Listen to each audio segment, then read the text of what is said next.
Hello, good morning, नमस्कार। सभी का स्वागत है पावर ऑफ नॉलेज लीगल मेरे इस चैनल पे। आई होप सब अच्छे से पढ़ाई कर रहे होंगे।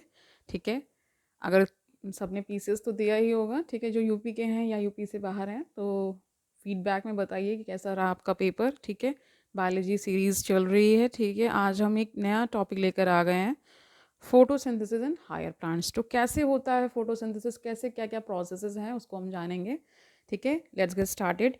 पहला जो हम टॉपिक आज ले रहे हैं, where does photosynthesis takes place, तो कहाँ होता है वो जानते हैं।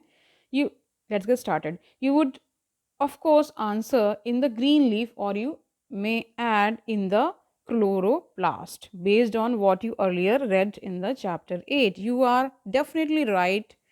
Photosynthesis does take place in the green leaves of plants, but it does so also in other green parts of the plants. Can you name some other plants where you think photosynthesis may occur? तो यहाँ पे questions put up कर रहे हैं कि आप सभी को पता है कि क्लोरोप्लास्ट में होता है और ग्रीन ग्रीन पार्ट जो प्लांट का है वहाँ फोटोसिंथेसिस होता है, वहाँ उनका खाना बनता है।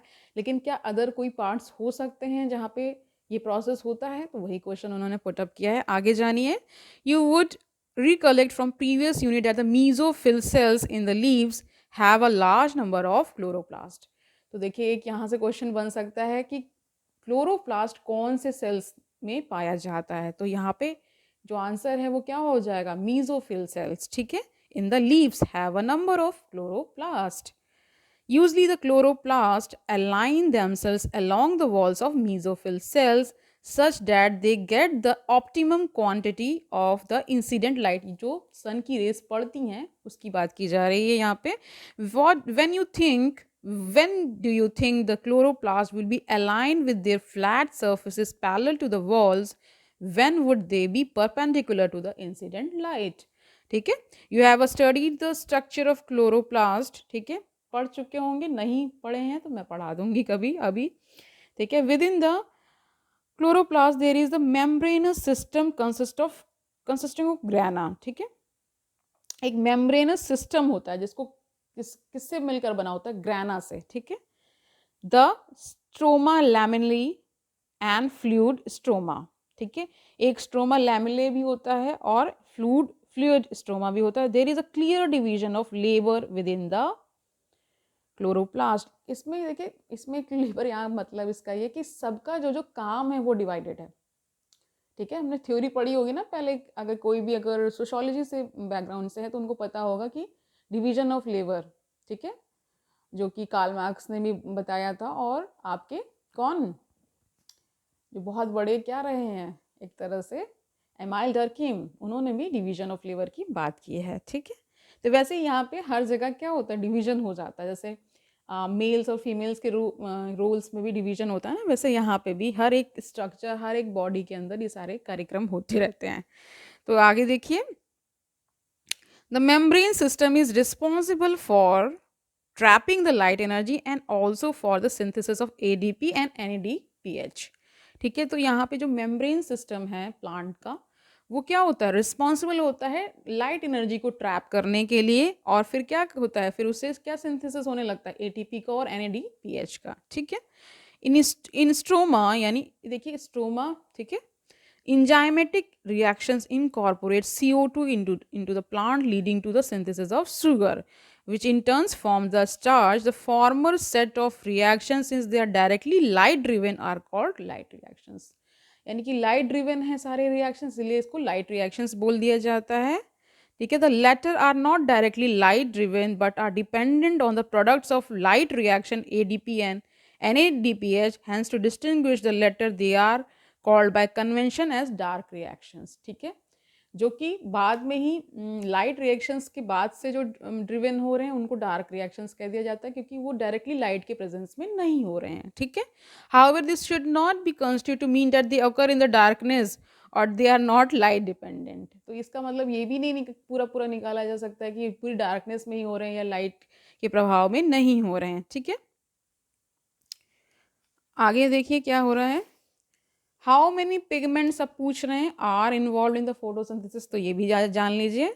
ठीक है, looking at the plants, have you ever wondered why and how there are so many shades of green in their leaves even in the same plant? एक ही प्लांट में बहुत सारे शेड्स आप देख सकते हैं कि कोई थोड़ा सा कम हरा होगा, कोई थोड़ा सा पीला की तरफ चला जाता है, ये सारी चीज़ें पिगमेंट्स उसमें होते हैं। तो वही बता रहे हैं, we can look for an answer to this question by trying to separate the leaf pigments of any plant, any green plant through paper chromatography. तो ये क्रोमेटोग्राफी करके ये पता लगाया जा सकता है। ये बता रहे हैं a chromatographic separation of the leaf pigments shows that color that we see in leaves is not due to single pigment but due to 4 pigments। तो 4 पिगमेंट्स बताए गए हैं। बताए, एक तो क्लोरोफिल है जो ब्राइट और ब्लू ग्रीन है, ठीक है। इन क्रोमेटोग्राम क्लोरोफिल बी है, ठीक है। पहले वाले को क्लोरोफिल ए बोल दिया गया है, ठीक है, जिसमें क्या है ब्राइट और ब्लू ग्रीन उसका कलर बता दिया गया। फिर क्लोरोफिल बी है येलो ग्रीन है। फिर जेंथोफिल्स हैं जिसको येलो पूरा पूरा है। कैरोटिनॉइड्स हैं जो येलो टू येलो ऑरेंज। समझ गए, ये 4 पिगमेंट्स बताए गए हैं। तो क्लोरोफिल ए क्या है, लाइट या ब्राइट ब्लू ग्रीन है। और फिर जो पूरा येलो ग्रीन है वो क्लोरोफिल बी है। जेंथोफिल्स पूरा येलो है। और कैरोटिनॉइड्स क्या है, येलो टू येलो ऑरेंज। समझ गए। अब देखिए क्या बता रहे हैं, लेट अस नो क्या क्या वेरियस इनके रूल्स क्या हैं फोटोसिंथेसिस में ना, क्या रोल प्ले करते हैं ये। Pigments are substances that have an ability to absorb light at specific wavelengths, ठीक है। Can you guess which is the most abundant plant pigment in the world? Let us study the graph showing the ability of chlorophyll A pigment to absorb lights of different wavelengths. Of course, you are familiar with the wavelength of visible spectrum light as well as VIBGYOR के बारे में सभी जानते होंगे ना, वही बता रहे हैं। नाउ देखिए, अब इसमें देखिए यहाँ पे पिक्चर गिवन है, तो वो आप गूगल से सर्च करके देखिए कि क्या ऐसे क्या चीज़ें होती, क्योंकि डायग्राम समझना इम्पॉर्टेंट है और इसकी थ्योरी भी समझना इम्पॉर्टेंट है। डायग्राम मेक्स इट ईजियर ना। तो आगे जान लीजिए क्या बता रहे हैं। यहाँ से लेते हैं, there is maximum absorption by chlorophyll A that is in the blue and red regions also show higher rate of photosynthesis। यानी क्लोरोफिल A जो पार्ट है उसमें सबसे ज़्यादा होता है photosynthesis. hence we can conclude that chlorophyll A is the chief pigment associated with the photosynthesis, ठीक है। अब देखिए यहाँ पे क्या बताया जा रहा है। Most of the photosynthesis takes place in the blue and red regions of the spectrum. Some photosynthesis takes place at the other wavelengths of the visible spectrum, ठीक है। Though chlorophyll is major pigment responsible for trapping light, other thylakoid pigments like chlorophyll, xanthophylls and carotenoids which are called accessory pigments, यानी उसी के सहायक, ठीक है, ये उन्हीं के साथ हैं। Also absorb light and transfer the energy to the chlorophyll a. Indeed they are not able, नहीं इनके मतलब पता नहीं वाइड रेंज ऑफ वेवलेंथ को ये यूटिलाइज नहीं कर पाते हैं, but also protect chlorophyll A from photo oxidation से ये प्रिवेंट करते हैं, ठीक है। व्हाट इज़ लाइट रिएक्शन वो देख लीजिए, उसके बाद फिर वाइंड अप करते हैं आज का सेशन। फिर बाकी जो इसमें टॉपिक्स बचेंगे वो कल करेंगे।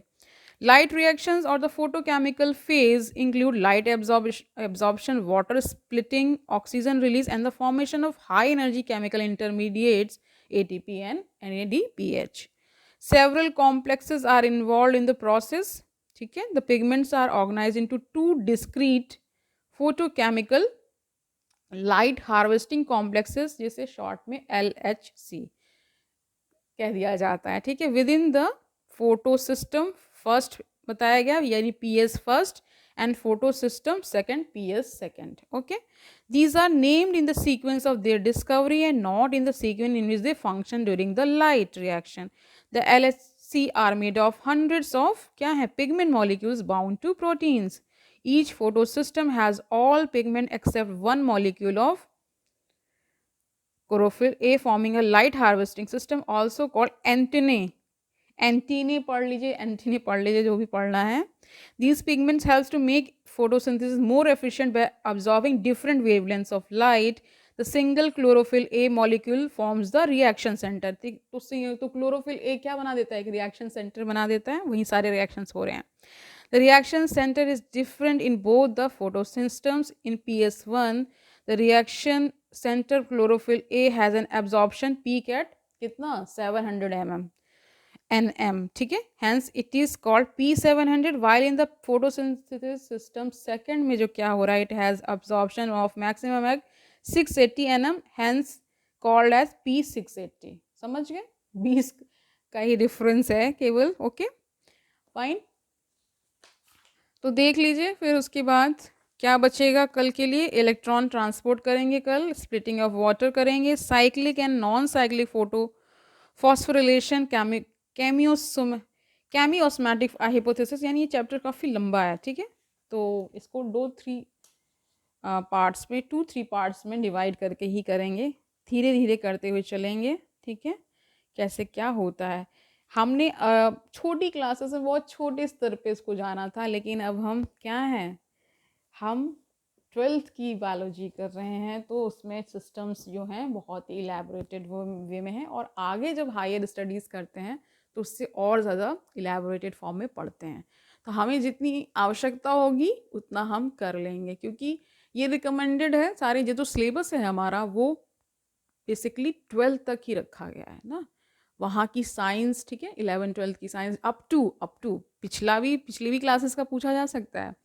तो जो एनसीईआरटी का जो कवरेज है वो बेसिकली क्या है, वो बहुत ही अच्छा है। मतलब ये कह सकते हैं कि आप एक वेल रेडेड पर्सन हो जाते हैं जब आप एनसीईआरटी को पढ़ते हैं। अच्छे से पढ़ कर लेंगे तो इजी हो जाएगा, काफ़ी आंसर्स आप देने में सक्षम हो पाएंगे, ठीक है।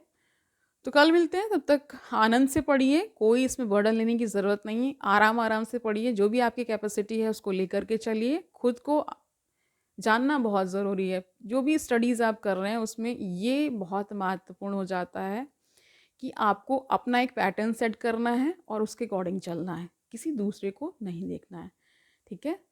तो कल मिलते हैं, ठीक है। All the best.